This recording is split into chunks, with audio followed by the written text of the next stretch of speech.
Hey Ms. Rivera, I'm looking at this problem and it feels similar to ones we've done, but I'm a bit unsure about applying two transformations at once. It says, triangle ABC has vertices A at the point 1, 2, B at the point 4, 2, and C at the point 4, 6. Translate it 3 units left and 5 units up, and give the coordinates of A prime, B prime, and C prime.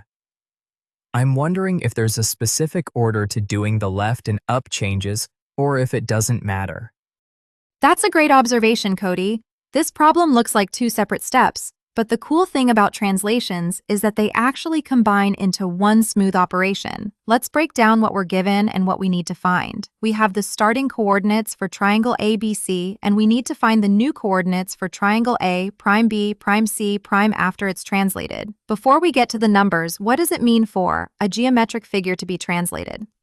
I think translating means you move the shape from one spot to another without turning it. So, like, you slide it around on the graph, right? I'm not totally sure if it also keeps the size the same or not. You've got the core idea, Cody. A translation absolutely means you slide the shape without turning or flipping it. That's a perfect way to describe it. And yes, you're right to think about size. Translations, along with rotations and reflections, are what we call rigid motions. These motions always keep the size and the shape of the figure exactly the same. So the translated triangle A, prime B, prime C, prime will be congruent to the original triangle ABC. Why do you think preserving size and shape is important for a translation? I think it's important because if the size or shape changed, it wouldn't really be the same triangle anymore, just moved. It would be a different kind of change, maybe? So, to be a translation, it has to stay exactly the same figure, just in a new spot, right? Exactly, Cody. You've nailed it. If the size or shape changed, it wouldn't be a translation anymore. It would be a different type of transformation, like a dilation, which changes the size. Since translations are rigid motions, the figure stays congruent. Now that we've established what a translation does to a shape, how do you think we would represent 3 units left and 5 units up using coordinates? Okay. So for moving 3 units left, I think that means we'd add 3 to the x coordinate, right? And for 5 units up, we'd add 5 to the y coordinate. So it would be like the point x plus 3, y plus 5 for each point? You're on the right track with the y-coordinate for moving up, Cody. Adding 5 is correct there. However, let's think about the x-coordinate for moving left. When we move left on a coordinate plane, are our x values increasing or decreasing? How would that translate into an operation on x? Oh, right. Moving left means the x values get smaller, so they decrease. I should be subtracting then. So for 3 units left, it would be x minus 3. So the whole rule would be the point x minus 3, y plus 5, I think. Excellent, Cody. That's precisely correct. When we move left, the x-coordinates decrease, so we subtract, and when we move up, the y-coordinates increase, so we add. So the translation rule for this problem is indeed the point x minus 3, y plus 5. You've successfully identified the translation vector for our problem.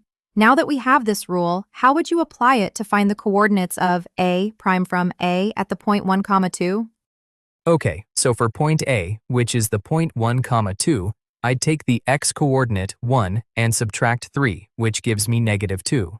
Then for the y-coordinate 2, I'd add 5, so I got 6. So I think A prime would be the point negative 2, 6. Does that seem right? That's exactly right, Cody. For A at the point 1, 2, applying the point x minus 3, y plus 5 gives us A prime at the point 1 minus 3, 2 plus 5, which simplifies to A prime at the point negative 2, 7.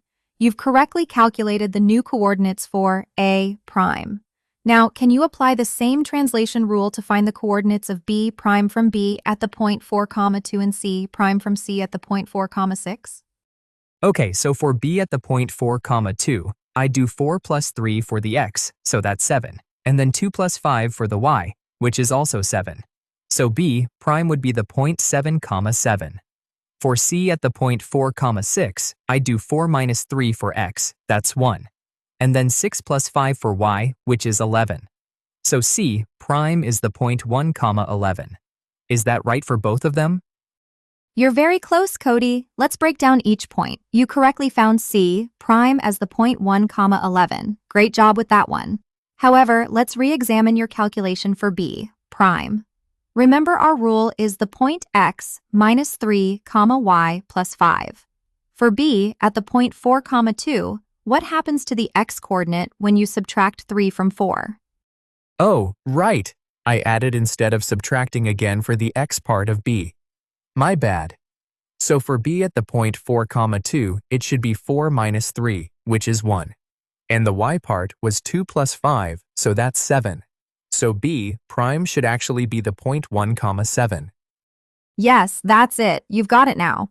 For B at the point 4, 2, applying the quantity x minus 3, y plus 5 correctly gives us B prime at the point 4 minus 3, 2 plus 5, which is B prime at the point 1, 7. So, our translated vertices are A prime at the point negative 2, 7, B prime at the point 1, 7, and C prime at the point 1, 11. Congratulations, you've solved the problem. To summarize, we identified that translations are rigid motions, found the correct translation rule, the quantity x minus 3, y plus 5, and then applied it to each vertex to find the image coordinates. Thanks so much, Ms. Rivera. I totally get it now. I kept messing up the subtraction for the x-coordinates, but seeing how it works for each point makes a lot more sense. It's cool how the left and up changes combine into one rule.